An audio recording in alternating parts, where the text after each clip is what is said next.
RNE Audio. Descarga la app y disfruta de los programas de RNE y nuestros podcasts originales.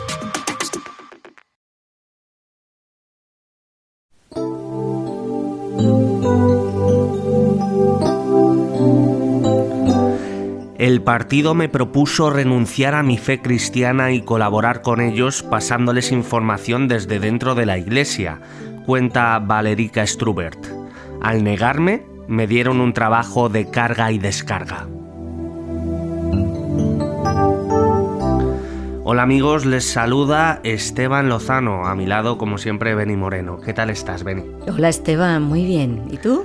Muy bien y expectante ante la historia que vamos a escuchar en breves momentos. También les saluda desde el control Julio Rojo y nuestro invitado hoy es Héctor Escobar, pastor evangélico de la Iglesia El Sembrador en Sevilla. ¿Qué tal estás, Héctor? Muy bien, buenos días. Es un placer tenerte con nosotros. Vamos a estar las próximas semanas juntos. Si te parece, empezamos con este primer episodio. Bienvenidos todos a Historias de Fe, un programa de la Iglesia Evangélica.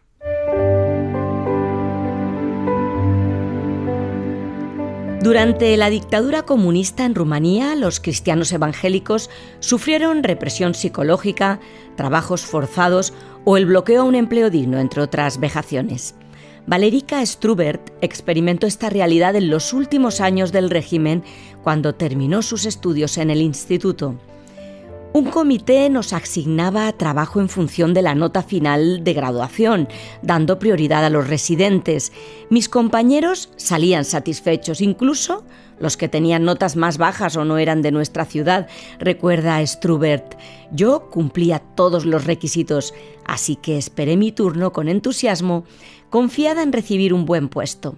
Sin embargo, cuando llegó frente a los funcionarios, la primera pregunta que le hicieron fue: ¿a qué iglesia asistes? El interrogatorio a Valerica no tuvo relación alguna con la graduación o la inserción laboral. Al contrario, trataron de sonsacarle algo sobre su iglesia con burlas e intimidación. El partido me propuso renunciar a mi fe cristiana y colaborar con ellos, pasándoles información desde dentro de la iglesia, cuenta Strubert. Al negarme, me dieron un trabajo de carga y descarga de vagones de mercancías en la estación de Timișoara. Después, mintieron por escrito diciendo que no tenían ningún trabajo para mí. Más tarde descubrí que, entre otros compañeros cristianos, me habían elegido como ejemplo de represión para la comunidad protestante rumana. Aún así, Valerica intentó encontrar trabajo por su cuenta como obrera en una fábrica de pieles.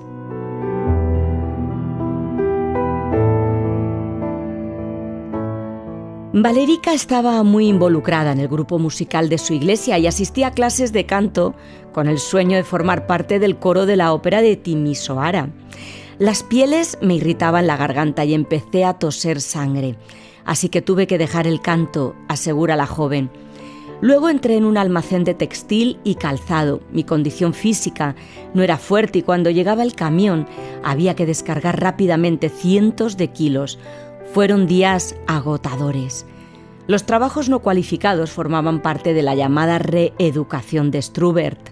Allí también sufrió humillaciones de nuevo por causa de su fe. Ella le preguntaba a Dios: ¿por qué yo? ¿Por qué me está pasando esto? La suave respuesta que le llegó al corazón le trajo paz. Tienes el privilegio de sufrir por mi nombre y por tu fe.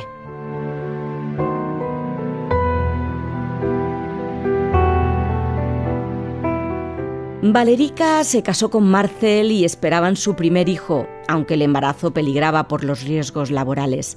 Empezamos a orar mucho para que Dios cambiara mi lugar de trabajo. No queríamos perder al bebé.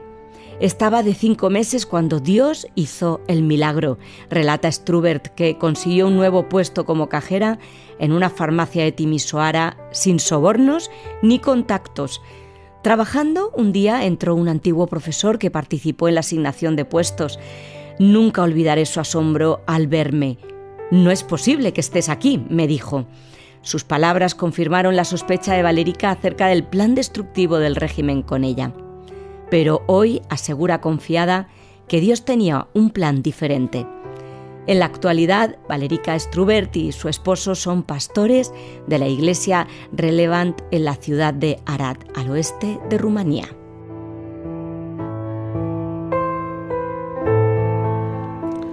Pues seguimos con nuestro invitado, con Héctor Escobar, y vamos a tratar algunos temas que nacen de esta historia. Héctor, en esta historia vemos a una joven valiente y con las ideas muy claras. ¿Existe una amenaza real de la fe cristiana para un gobierno o sistema de poder dado? Bueno, históricamente está demostrado que el cristianismo auténtico, el que está basado en la Biblia, ha sido siempre un elemento muy positivo para la sociedad. Dentro de nuestros principios, que están fundamentados en la palabra, está el orar y bendecir a los que nos gobiernan. Ahora bien, también es cierto que algunos gobiernos o sistemas de poder pues pueden percibir la defensa de ciertos valores como una amenaza para ellos, especialmente cuando la fe, por ejemplo, la fe cristiana sostiene principios bíblicos que entran en conflicto con leyes injustas que oprimen o perjudican al pueblo. Y también hay que reconocer que en ocasiones pues esa percepción de amenaza no está basada en un conflicto real. A veces esa percepción de amenaza pues está basada en el desconocimiento o en la falta de comprensión de lo que realmente enseña y promueve nuestra fe cristiana. Sí, que puede haber un contenido de prejuicio. Exactamente. Porque lo que tú dices, normalmente siempre se ha buscado incluso el respetar a las autoridades, etcétera. Totalmente, siempre hay un respeto hacia la autoridad porque es lo que la Biblia nos enseña. Ahora, es cierto que como defendemos ciertos valores que algunos gobiernos pues pueden interpretar que entran en contra de lo que ellos están tratando de promover, pues pueden ver en nosotros una amenaza, pero nada más alejado de la realidad. Y Héctor, en la historia también vemos que la oración fue un factor muy importante tanto para Valerica como para su marido. ¿Y qué papel juega la oración en la vida de una persona que desea ejercitar la fe? Bueno, la oración es fundamental. Creo que es uno de los elementos imprescindibles de la fe, porque a través de ella nosotros nos comunicamos con Dios. Orar es hablar con Él y es la forma más sencilla y más directa que tenemos de conectar con Dios. En la oración podemos expresar todo lo que llevamos dentro, nuestras inquietudes, nuestras preguntas, nuestras luchas y también nuestros problemas. No se trata de decir palabras perfectas, sino de abrir el corazón con sinceridad. Cuando oramos estamos demostrando nuestra confianza en Dios y al mismo tiempo estamos descargando en sus manos lo que nosotros no podemos ni controlar ni resolver por nuestras propias fuerzas. La oración nos recuerda que no estamos solos, que Dios siempre está presente, dispuesto a escucharnos y a sostenernos. Y es un ejercicio de confianza también, ¿verdad? Totalmente. Confiamos en Dios y sobre todo ponemos en sus manos aquello que no podemos controlar, por eso es tan importante. Y quizá una de esas grandes preguntas que nos hemos podido hacer cualquiera de nosotros, ¿no?, en algún momento de nuestra vida, máxime en una situación como la que estaba pasando Valerica, ¿no?, que había superado bien sus estudios y simplemente estaba siendo reprimida, ¿no? Después de tanto vaivén y de ir de un lugar a otro a nivel laboral, ¿por qué yo? ¿Por qué me está pasando esto?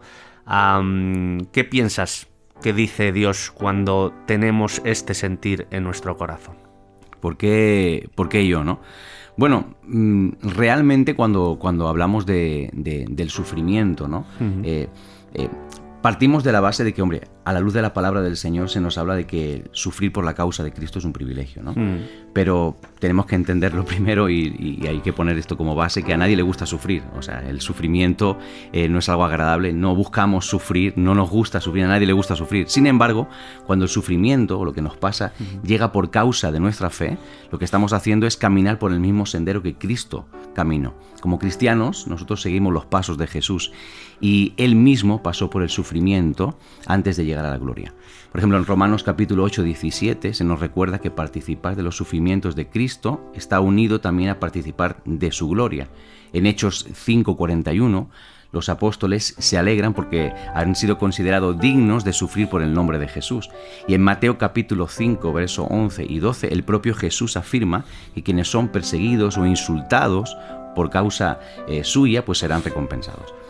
Por eso, en medio del sufrimiento, permanecer firmes en la fe no es un sinsentido, sino que obtiene una recompensa. Y es muy interesante que por lo menos realmente su pregunta iba dirigida a Dios, ¿no? Porque también podemos, en un contexto donde no entendemos lo que nos está pasando, incluso aunque sabemos que ya se ha dicho, ¿no? Que el sufrimiento viene de serie, podríamos decir, totalmente, ¿no? En la vida del cristiano, pero también puede alejarnos de Dios si no está bien enfocado, ¿no? Interesante esta reacción de Valerica de, oye, con mi frustración voy a Dios, que es donde puedo encontrar la respuesta, ¿verdad? Y sigo adelante, ¿no? Y en lugar de caer en un victimismo, pues oye, pues ella pone su confianza en Dios y confía que en medio de su sufrimiento hay un propósito divino que ella todavía no conoce. Y nos has hablado ya de lo que dice la Biblia, ¿no? Has puesto bastantes ejemplos, ¿no? De cómo entender ese sufrir por causa de la fe, que no somos masoquistas, nadie quiere sufrir. No es que estemos llamando a que se persiga, sino que es una situación que sucede, ¿no? Cuando hay gente pues que quiere oprimir, ¿no? La fe cristiana en este caso, ¿no? Pero viendo eso incluso como un privilegio del cristiano, ¿qué nos dirías a la hora de afrontarlo? Cuando llega a nuestra vida, ¿cómo podemos afrontar en la práctica ese sufrimiento? Bueno, lo primero es, me remito a lo que he dicho en un momentito, ¿no? O sea, lo primero no caer en el victimismo, entender que como seres humanos estamos limitados, vivimos en un mundo caído, el sufrimiento forma parte de la vida, ¿no? Pero el sufrimiento también es una manera, o es un medio, una herramienta que bien gestionada nos enseña a acercarnos a Dios y sobre todo a encontrar propósito en medio de ese sufrimiento, ¿no? No siempre sabemos el porqué de las cosas, hay datos y hay información que se escapa a nuestro control y a nuestro conocimiento, pero ahí es donde viene la fe, ¿no? Confiar en que nosotros tenemos puesta nuestra confianza en alguien que sí que tiene toda la información acerca de lo que vamos a vivir. Y bueno, Rumanía es hoy una nación donde los cristianos viven su fe en libertad, hay democracia y también la Iglesia crece. ¿Por qué da la Biblia consejos a los gobernantes sobre sus funciones en el poder? Bueno, la Biblia en primer lugar enseña que toda autoridad que existe es permitida por Dios. Dios permite, esto lo podemos ver en Romanos capítulo 13, versículo 1. Ahora, eso no significa que Dios apruebe la gestión y la manera en que los gobernantes ejercen su autoridad. Puede gustarnos más o menos quien está en autoridad, pero ha sido puesta o permitida por Dios. Ahora, la Biblia por eso precisamente nos enseña o enseña a los que ejercen la autoridad cómo deben de manejar y ejercer esa autoridad. Es muy clara en cuanto a los principios que deben de seguir. Justicia, cuidado del pueblo, humildad, sabiduría. En Romanos 13, del 3 al 4 y 1 de Pedro 2, 13 al 14 se nos enseña que el gobernante está llamado a proteger a la sociedad, a administrar con rectitud. Y esto pues implica transparencia, implica no abusar, recaudar lo que es justo, porque cuando alguien gobierna con humildad y sabiduría, entiende que su posición es un privilegio que le lleva a una gran responsabilidad. En ese sentido, el privilegio no lleva a un abuso, sino a un servicio. Y ese es el modelo que Jesús enseñó, no un liderazgo que se impone o que abusa de los demás, sino uno que sirve y que tiene a los demás incluso por encima de los intereses de uno propio. Esto puede sorprender a cualquiera, ¿no? Que Totalmente. la Biblia Dios se preocupe por esto. ¿Tú por qué crees que Dios se mete, por decirlo de alguna manera, en política? Pues yo creo porque nos conoce muy bien, porque conoce cómo somos las personas, ¿no? Y pienso que siempre Dios está del lado del que sufre. O sea, Dios ama a todos, pero hay una sensibilidad especial que vemos en la Biblia hacia aquel que sufre, ¿no? Entonces, todo ejercicio de autoridad que provoca sufrimiento en el ser humano, pues obviamente Dios interviene, ¿no? Sí, que no es un cheque en blanco, ¿no? Exactamente. Porque podemos decir, bueno, si Dios ha permitido que esté en el poder, no, que el modelo de Dios de gobierno es lo que vimos acerca de Jesús, ¿no? En la tierra, y podemos leer en los evangelios. Y la Iglesia es un apoyo esencial para los cristianos que viven amenazados. ¿Cuál era el plan de Jesús al dejar a los apóstoles al frente de la misma? Bueno, yo creo que la Iglesia es un cuerpo. Entonces, si entendemos la Iglesia como concepto de cuerpo, la Biblia nos enseña en 1 Corintios 12, 26 que cuando un miembro se duele, el resto de los miembros también se duelen con él. Entonces, es muy importante la figura de la Iglesia, la comunidad, y la sensibilidad que hay hacia el sufrimiento de otros miembros de la comunidad, en este caso gente pues que está siendo perseguida por su fe, que está sufriendo por su fe, y como comunidad, como iglesia, necesitamos abrazar, consolar, acompañar, sostener y nunca olvidar a aquellos que están siendo perseguidos y sufren por causa de la fe, ¿no? De hecho, bueno, pues existen muchas asociaciones y entidades que precisamente se encargan de eso, de apoyar, de sostener y de mantener viva la conciencia de aquellos que están sufriendo, ¿no? Entonces, bueno, pues nosotros tenemos un papel importante, ¿no?, en cuanto a todo esto. Y es muy interesante, ¿no?, ver en la historia finalmente cómo a Valerica, pues esa confianza que había tenido en Dios se ve reflejada en cómo Dios la cuida, ¿no?, hasta el punto de que se ve a uno de esas personas que estaban en ese comité, ¿no?, diciendo, pero ¿cómo es posible, ¿no?, que estés una farmacia cuando realmente tú eras un ejemplo de represión? Para que aprendieran los protestantes, ¿no?, diciéndolo así, ¿no?, que no se podía vivir con esa fe en el comunismo. Pues esa iglesia, ¿no?, mientras tanto, ¿no?, y ver cómo Dios al final saca a flote a las personas. Qué bonito, ¿no? Sí, es muy bonito y fíjate que me llama mucho la atención, ¿no?, porque ella había sido habían tratado de utilizarla como ejemplo de represión de lo que le pasa a los protestantes, ¿no? Sin embargo, ella se convierte en un ejemplo para la iglesia. Al final Dios le da la vuelta a la tortilla, ¿no?, la vuelta, y ahí está pues ese propósito en medio del sufrimiento, ¿no? Como de pronto ese sufrimiento sirve para que ahora nosotros pues la miremos a ella como un ejemplo de lo que Dios hace en medio de la represión y del sufrimiento. Vemos la historia completa, ¿no?, y lo que tú decías, ese Jesús misericordioso, ese Jesús que ya experimentó ese sufrimiento y sabe de lo que está hablando, ¿no? Totalmente. Y cómo nos socorre en los momentos de necesidad. Pues Héctor, muchísimas gracias por acompañarnos hoy. Como decía al inicio, estaremos estas próximas semanas juntos. Que Dios te bendiga y hasta la semana que viene. Muchas gracias, un placer.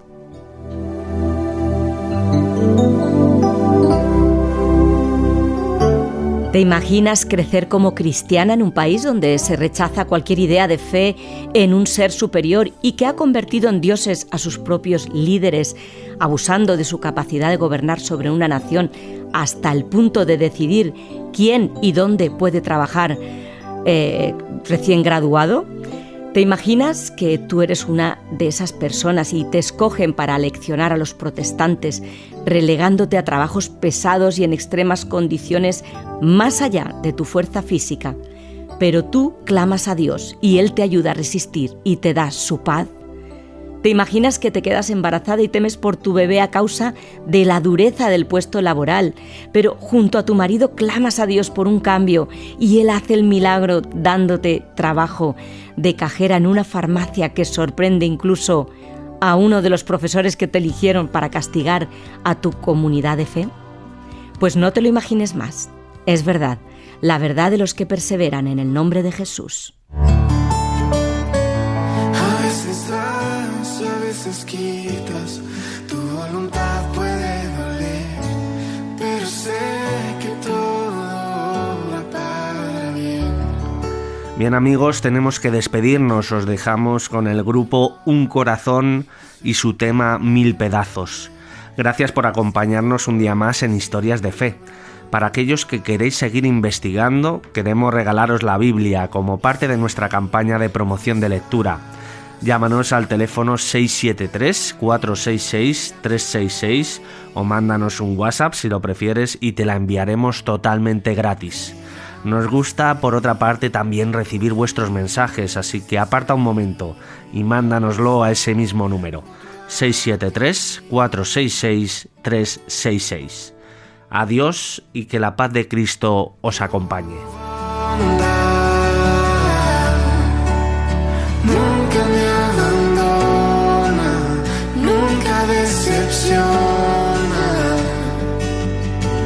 Tu verdad siempre me ha cuidado, aun cuando he dudado. Y si estoy en 1000 pedazos es porque no es el final. Alma mía, 1000 pedazos, nunca dejes de adorar. Alma mía, nunca dejes de adorar.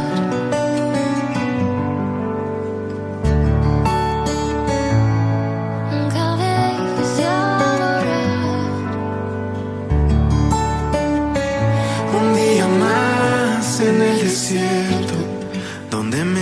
hablas en silencio y me recuerdas